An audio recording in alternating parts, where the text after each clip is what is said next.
ज्ञान एवं पाठ्यक्रम में हमने पाठ्यक्रम से संबंधित जो भी इसके चरण हैं, सोपान हैं, उनका अध्ययन कर लिया था।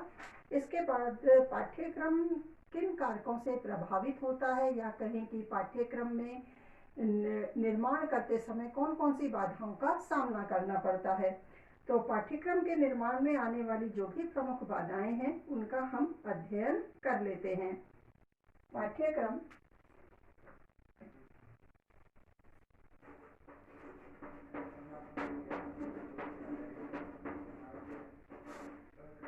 के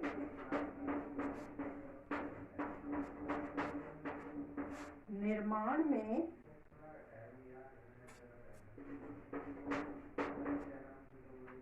आने वाली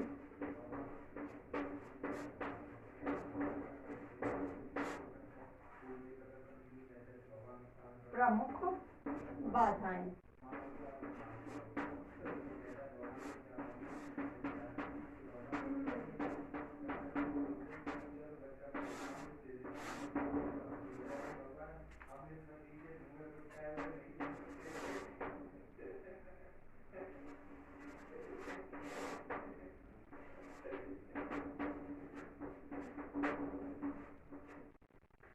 अब तक हमने पढ़ा था कि पाठ्यक्रम का निर्माण हमें किन सिद्धांतों के आधार पर करना चाहिए और कौन कौन से चरण पाठ्यक्रम के निर्माण में प्रयोग में आते हैं। अब जब हमने पाठ्यक्रम निर्माण के चरणों को पढ़ लिया है और उसके सिद्धांतों को भी पढ़ लिया है, तो अब इन सिद्धांतों के आधार पर पाठ्यक्रम निर्माण में कहाँ किस प्रकार की दिक्कतें आ सकती हैं, किस प्रकार की बाधाएं आ सकती हैं, या कहें कि कौन से कारक हैं जो उसे प्रभावित करते हैं। प्रभावित करने वाले कौन से तत्व हो सकते हैं, कौन से कारक हो सकते हैं। तो जो पाठ्यक्रम के निर्माण को प्रभावित करते हैं या उसमें निर्माण में कहीं ना कहीं किसी प्रकार की बाधा उपस्थित करते हैं। तो इस तरह भी पाठ्यक्रम के निर्माण में कई तरह की बाधाएं हो सकती हैं। जैसे हम कहें प्रपंरा के प्रति प्रेम या झुकाव अत्यधिक होना। जब पाठ्यक्रम का निर्माण किया जाता है तो उसमें सभी प्रकार के जो प्रकरण हैं, जो कि उचित प्रकरण उसमें समावेशित किए जाते हैं। जैसा कि हमने पढ़ा था कि समाज के आधार पर, यानी जो किस तरह की उसकी सामाजिक आवश्यकताएं हैं, किस तरह से बालक के क्या शैक्षिक लक्ष्य हो सकते हैं। जैसे जो विद्यार्थी है, बालक है, तो विद्यार्थी है, उसकी क्या आवश्यकताएं हो सकती हैं, यही सब हमने पढ़ा था पाठ्यक्रम निर्माण के लिए। हो सकती है क्या उसके लक्ष्य हो सकते हैं। तो लगभग इन्हीं के इर्द गिर्द या कहें इन्हीं के आसपास पूरा पाठ्यक्रम निर्धारित होता है, क्योंकि लक्ष्यों की प्राप्ति करना ही मुख्य कार्य पाठ्यक्रम का होता है। शिक्षा का भी मुख्य उद्देश्य क्या है? लक्ष्यों की प्राप्ति ही होता है। जब शिक्षा अपने लक्ष्यों की प्राप्ति करना चाहती है तो उसके साधन को ही क्या कहते हैं? हम पाठ्यक्रम कहते हैं, क्योंकि शिक्षा किसी न किसी पाठ्यक्रम के आधार पर ही प्राप्त की जा सकती है, या उन शैक्षिक लक्ष्यों को जिनको निर्धारित किया गया है उन्हें हम पाठ्यक्रम के माध्यम से प्राप्त करते हैं। तो एक प्रकार से इन आवश्यकताओं को, इन लक्ष्यों को किसी न किसी प्रकार से, जैसे कि बालक विद्यार्थी हैं, समाज में रहते हैं, तो किस समाज में वो रह रहे हैं, किस प्रकार के या किस तरह के देश में रह रहे हैं, समाज से ही संबंधित परिवार, समाज, राष्ट्र, राज्य, देश जो भी है, तो कहीं ना कहीं वह बालक उनसे जुड़ा हुआ होता है। तो वहाँ की संस्कृति है, रूढ़िवादिता है, वह किस प्रकार की है, जो पाठ्यक्रम में उचित बदलाव में भी कहीं ना कहीं किसी न किसी प्रकार की बाधा उपस्थित कर देती है। तो इस तरह से भी पाठ्यक्रम निर्माण की जो प्रक्रिया है वह बाधित हो जाती है, या तो कहें कि बाधित हो जाती है या कहें कि प्रभावित होती है। तो इस तरह से पाठ्यक्रम के निर्माण में कई सारी कुछ ऐसी दिक्कतें आती हैं जो पाठ्यक्रम के निर्माण को प्रभावित करती हैं। इसीलिए हम उन्हें प्रभावित करने वाले कारकों के नाम से भी लिख सकते हैं। तो जैसे अभी मैंने बताया, सबसे पहले कि जो भी संस्कृति या परंपराएं हैं, रूढ़ियां हैं, उनके प्रति अधिक प्रेम या झुकाव है, वह भी पाठ्यक्रम को निर्मित करने में किसी न किसी प्रकार से बाधित होता है। परंपरा के प्रति प्रेम व झुकाव, परंपरा के प्रति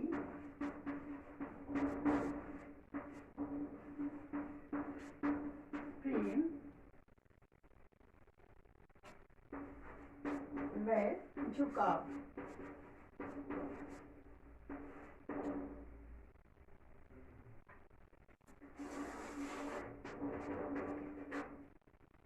बालक जिस समाज में रहता है वहाँ उस समाज की आवश्यकता के अनुसार भी शिक्षा के लक्ष्य निर्धारित किए जाते हैं। उन लक्ष्यों की प्राप्ति के लिए ही पाठ्यक्रम का निर्धारण होता है। तो पाठ्यक्रम में सम्मिलित होने वाले सभी प्रकरण हैं, सभी अंतर वस्तुएं हैं, उनका कोई ना कोई औचित्य अवश्य होता है, क्योंकि किसी ना किसी उचित आधार को लेकर ही उन प्रकरणों को पाठ्यक्रम में समाहित किया जाता है। कुछ प्रकरणों का कुछ समय बाद औचित्य नहीं रह जाता, या कहें कि वो समय की आवश्यकता के अनुसार धीरे धीरे उनकी आवश्यकता कम हो जाती है। तो ऐसे प्रकरणों को पाठ्यक्रम से धीरे धीरे उन्हें हटा दिया जाता है। जिनकी आवश्यकता होती है उन्हें पाठ्यक्रम में सम्मिलित भी किया जाता है। तो जब ऐसे जो प्रकरण हैं जो कालातीत हो जाते हैं, या कहें कि जिनका औचित्य नहीं रह जाता है, फिर भी वे पाठ्यचर्या के अंग तब तक बने रहते हैं जब तक कि जैसे उस समाज की रूढ़िवादिता या कहें उनका झुकाव उन बिंदुओं के प्रति, उन प्रकरणों के प्रति बना रहता है। तो परंपराओं के प्रति झुकाव के कारण ही इस तरह का कार्य होता है, जो कि पाठ्यक्रम के सही और उचित निर्माण में कहीं ना कहीं बाधा पहुंचाता है। इस कमी को समस्त स्तरों की पाठ्यचर्याओं एवं शैक्षिक कार्यक्रमों में अनुभव किया जाता है। इस समय तरह की जो भी ऐसे प्रकरण हैं जो पाठ्यचर्या के आकार को केवल विस्तृत करते हैं, उन्हें पाठ्यचर्या से निकालकर उनके स्थान पर उपयोगी और जो स्थान के अनुकूल जो प्रकरण हैं उन्हें पाठ्यक्रम में सम्मिलित किया जाना चाहिए। और इस तरह से परंपरा के प्रति प्रेम व झुकाव पर आधारित न होकर उन प्रकरणों को पाठ्यक्रम से समय रहते, जैसे जब उनकी आवश्यकता नहीं रही है, तो उन्हें उस पाठ्यक्रम से निकालकर दूसरे प्रकरणों को उसमें सम्मिलित किया जाना चाहिए, ताकि इस तरह की बाधा का सामना ना करना पड़े।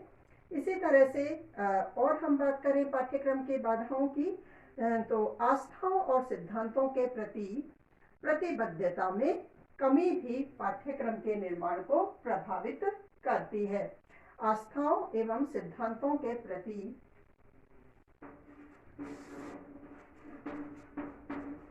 आस्थाओं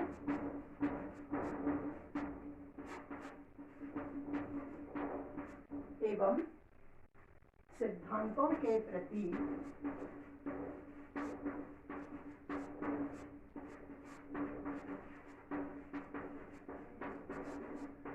प्रतिबद्धता में कमी।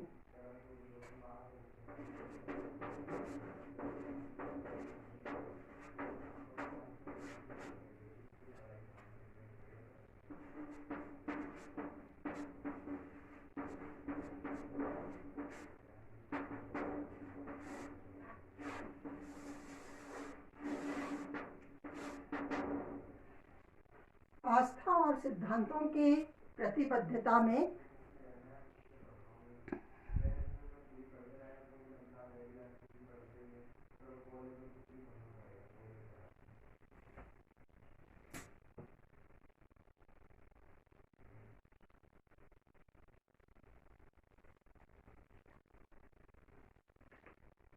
किसी भी कार्यक्रम की सफलता आस्था, दृढ़ता उसके सिद्धांतों के प्रति प्रतिबद्धता पर ही निर्भर करती है। नवीन परिवर्तनों के प्रति कार्यकर्ताओं में अधिकांशतः आस्था और विश्वास की कमी होती है, तो उस कमी से ही उसके प्रति वो प्रतिबद्ध भी नहीं हो पाते हैं। और इस तरह से आस्था और सिद्धांतों के प्रति जब वो प्रतिबद्ध नहीं हो पाते हैं, तो किसी न किसी ऊपरी मन से या कहें केवल फॉर्मेलिटीज के रूप में ही वह उन कार्यक्रमों में हिस्सा लेते हैं। तो इस तरह से पाठ्यक्रम निर्माण की जो प्रक्रिया है वो प्रभावित होती है और ठीक प्रकार से उसके जिस तरह से उसके निर्माण की प्रक्रिया होनी चाहिए वह नहीं हो पाती है और उसी के परिणाम स्वरूप परिवर्तन के मार्ग भी बाधित होते हैं, क्योंकि पाठ्यक्रम या पाठ्यचर्या है वह उन सिद्धांतों के आधार पर निर्मित नहीं हो पाती है जिनकी उसे उस समय अपेक्षा होती है। तो इस दृष्टि से उन आस्थाओं और सिद्धांतों के प्रति जो भी पाठ्यक्रम निर्माण करता है उन्हें उनके प्रति प्रतिबद्ध होना चाहिए, उनकी आस्था होनी चाहिए कि इस प्रकार का पाठ्यक्रम हम निर्मित कर रहे हैं वह उचित है, तो इस कार्य के लिए उन्हें प्रतिबद्ध होना चाहिए।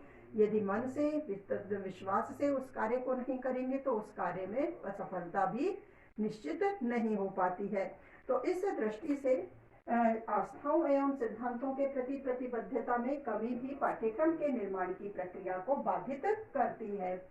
इसी तरह से शिक्षकों की जड़ता व रूढ़िवादिता है वह भी पाठ्यक्रम के निर्माण में बाधा पहुंचाती है।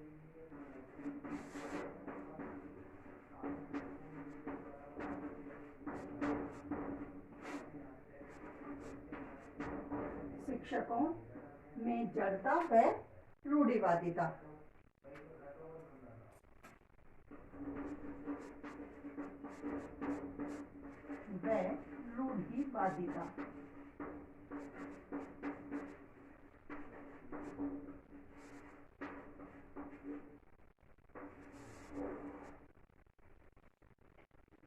शिक्षक की जो भी उनके पाठ्यक्रम है या जो भी किसी भी शैक्षिक कार्यक्रम का आयोजन किया जाता है, उनका क्रियान्वयन किया जाता है, तो किसी भी शैक्षिक कार्यक्रमों का आयोजन किसके आधार पर किया जाता है या उन कार्यक्रमों का आयोजन किसके द्वारा किया जाता है? शिक्षकों के द्वारा ही किया जाता है। ऐसे स्थिति में जो भी नवीन कार्यक्रम है उनका क्रियान्वयन किया जाना होता है, उनकी सफलता किन पर निर्भर होती है? शिक्षकों पर ही निर्भर होती है। लेकिन जब शिक्षक उन कार्यक्रमों के प्रति या उनके क्रियान्वयन के प्रति सजग नहीं रहते हैं या किसी रूढ़िबद्धता का ही पालन करते हैं तो वहाँ पाठ्यक्रम निर्माण के से संबंधित नवीन चरणों का या नवीन कार्यक्रम जो उससे संबंधित लागू किए जाते हैं या किसी पाठ्यक्रम निर्माण के सिद्धांतों के निर्धारण के लिए इस तरह के कार्यक्रमों का निर्धारण किया जाता है, तो वहाँ उन कार्यक्रमों की सफलता निश्चित नहीं हो पाती है, क्योंकि शिक्षक इस तरह के जो शिक्षक हैं उनमें पाठ्यचर्या के प्रति उत्साह, श्रमशीलता या कहें भविष्योन्मुख सोच पर उनका जो भी कार्य है वह निर्भर होता ही है और उनकी श्रमशीलता है या चिंतनशीलता है और जो भी उत्साह है वह पाठ्यक्रम के प्रति या उनके कार्यक्रमों के क्रियान्वयन के प्रति उसमें कहीं ना कहीं उनकी जो परंपरावादिता जड़ता है वो आड़े आती है, जो पाठ्यक्रम के निर्माण को बाधित करती है। इसी पाठ्यक्रम में इसी तरह से शिक्षकों की जड़ता और रूढ़िवादिता के लिए CEBBA इन्होंने भी अपने विचार व्यक्त किए हैं। ये पाठ्यचर्या विशेषज्ञ रहे हैं। पाठ्यचर्या में परिवर्तन लाने और नवाचारों को अपनाने के मार्ग में शिक्षकों की जड़ता और रूढ़िवादिता सबसे बड़ी बाधा उत्पन्न करती है। इन्होंने कहा है कि शिक्षक नवीन प्रयोग करने में, नवाचारों को अपनाने में, उनका संरक्षण करने में संकोच करते हैं और अभिभावक तथा अन्य शैक्षिक रुचि वाले जो भी अभिकरण हैं उनको प्रतिकूल प्रक्रियाओं में भी उन्हें जैसे अपनाने में भय लगता है। इस तरह से जो नवाचार हैं वो शिक्षकों द्वारा नहीं अपनाए जाते हैं। तो ऐसी दृष्टि में भी नवाचारों को जब पाठ्यक्रम में सम्मिलित नहीं किया जाता है तो वहाँ भी पाठ्यक्रम निर्माण की प्रक्रिया बाधित होती है, क्योंकि पाठ्यक्रम निर्माण नवाचार पर ही आधारित होता है। क्योंकि समाज, जैसा कि हम मानते आए हैं, मनुष्य एक सामाजिक प्राणी है और सामाजिक प्राणी होने के नाते उसे समाज के सदस्य के रूप में अपनी भूमिका का निर्वहन करना होता है और विभिन्न प्रकार के व्यवहार उसे करने होते हैं और विभिन्न प्रकार के व्यवहारों के माध्यम से ही उसे अपनी शैक्षिक आवश्यकताओं की या कहीं सामाजिक आवश्यकताओं की, सभी प्रकार की आवश्यकताओं की पूर्ति समाज के माध्यम से ही करनी होती है। और इसी दृष्टि से समाज के माध्यम से अपनी आवश्यकताओं की पूर्ति से के लिए ही वह किसी न किसी प्रकार की शिक्षा को प्राप्त करता है और उसका मुख्य आधार पाठ्यक्रम ही होता है। तो जब समाज की आवश्यकताओं के आधार पर ही शिक्षा के माध्यम से, पाठ्यक्रम के माध्यम से उसे अपनी उन आवश्यकताओं की पूर्ति करनी होती है, तो जब समाज में परिवर्तन होते हैं तो उनकी आवश्यकताओं में परिवर्तन होते हैं, तो उन्हीं के आधार पर पाठ्यक्रम या पाठ्यचर्या है उसमें भी नवाचार या नवीन अभिकरणों की आवश्यकता होती है। और उन्हीं नवाचार और नवीन अभिकरणों को, जैसे जो शिक्षक जिनमें जड़ता और रूढ़िवादिता के प्रति विशेष झुकाव होता है, वो उन पाठ्यक्रम के नवाचारों को अपनाने से कतराते हैं, या कहें कि उन नवाचारों के प्रति वो रुचि नहीं दिखाते हैं। तो इस तरह से नवाचारों को नहीं अपनाए जाने से भी जो पाठ्यक्रम है उसके निर्माण की प्रक्रिया प्रभावित होती है।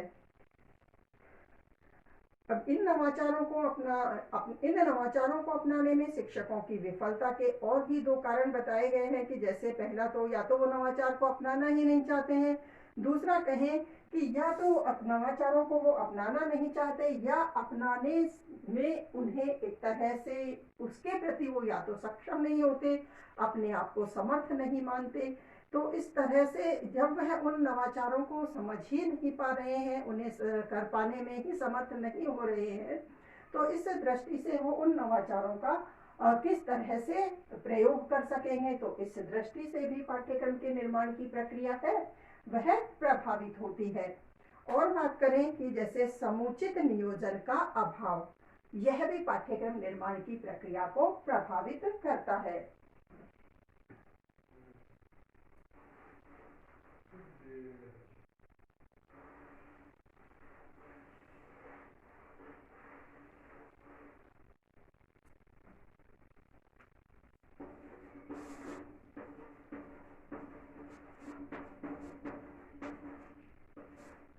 समुचित नियोजन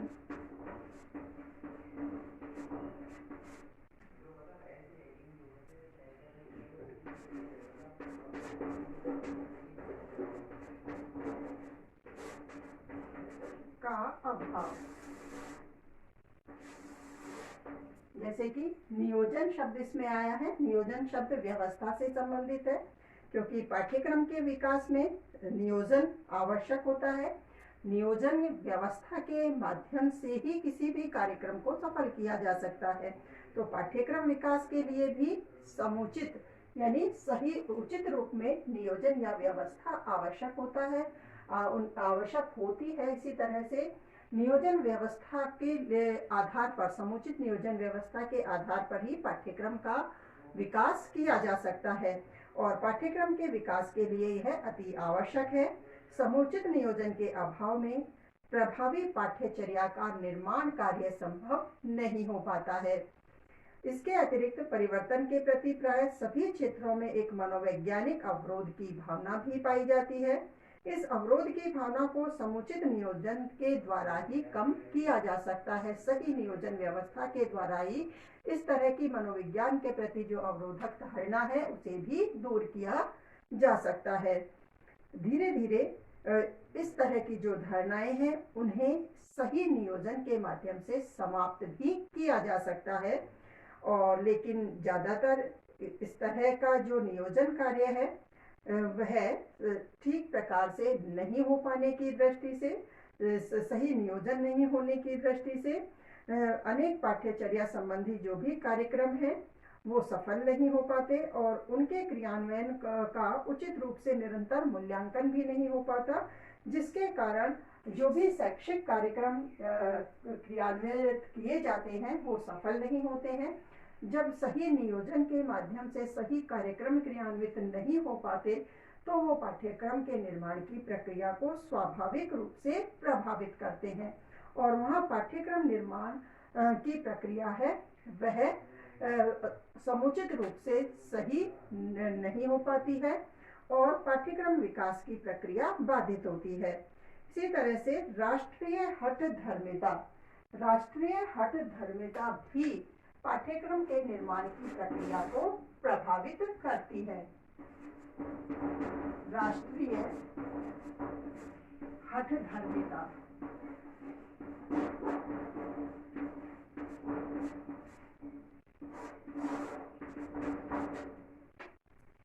राष्ट्रीय हठधर्मिता भी पाठ्यक्रम के प्रक्रिया है उसको प्रभावित करती है, क्योंकि पाठ्यचर्या के विकास के संबंध में किसी भी राष्ट्र के सम्मुख दो स्थितियां होती हैं। पहली, किसी भी देश की शिक्षा व्यवस्था विदेशी प्रतिमानों के आधार पर नहीं चलाई जा सकती, इसलिए उसे अपने प्रतिमान विकसित करने की आवश्यकता होती है। प्रतिमान से अर्थ अपने आदर्श, अपने एक मॉडल, उसे अपनी जो प्रक्रिया है, अपनी नीतियां हैं वो अपनानी ही होती हैं, क्योंकि अपनी नीति, अपने नियमों से ही शैक्षिक प्रक्रिया है उसे विकसित किया जा सकता है। दूसरी यह कहें कि दूसरे देशों में सफल शिक्षा संबंधी जो भी प्रयोग होते हैं, प्रत्येक देश में कम या अधिक अंशों में अवश्य वह उनसे लाभान्वित हो सकता है। इस तरह जहां एक तरफ किसी विदेशी प्रतिमान का अंधानुकरण किसी देश के लिए हानिप्रद सिद्ध हो सकता है, वहीं दूसरी ओर किसी उपयोगी विचार दृष्टिकोण को विदेशी होने के कारण अस्वीकार कर देना, यह भी अविवेकपूर्ण ढंग ही कहा जा सकता है, क्योंकि संपूर्ण रूप से हम विदेशी प्रतिमानों के आधार पर हमारी जो शैक्षिक प्रक्रिया है उसे नहीं अपना सकते, लेकिन कुछ जरूरी आवश्यक विदेशी प्रतिमान हैं जिनके माध्यम से हमारी शिक्षा के विकास को और अधिक विकसित किया जा सकता है और अधिक उन्नत किया जा सकता है। तो ऐसे विदेशी प्रतिमानों को भी हमें ठीक वैसे ही भी अपना लेना चाहिए, उन्हें अस्वीकृत कर देना अविवेकपूर्ण कार्य होगा।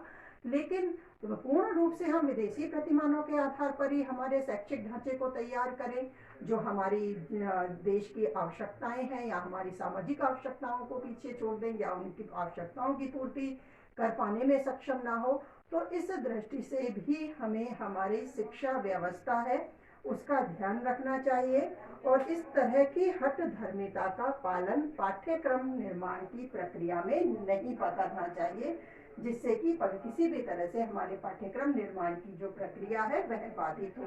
तो इस तरह से ये जो भी पॉइंट्स हैं यह पाठ्यक्रम के निर्माण की प्रक्रिया को प्रभावित करते हैं और उनमें बाधा पहुंचाते हैं।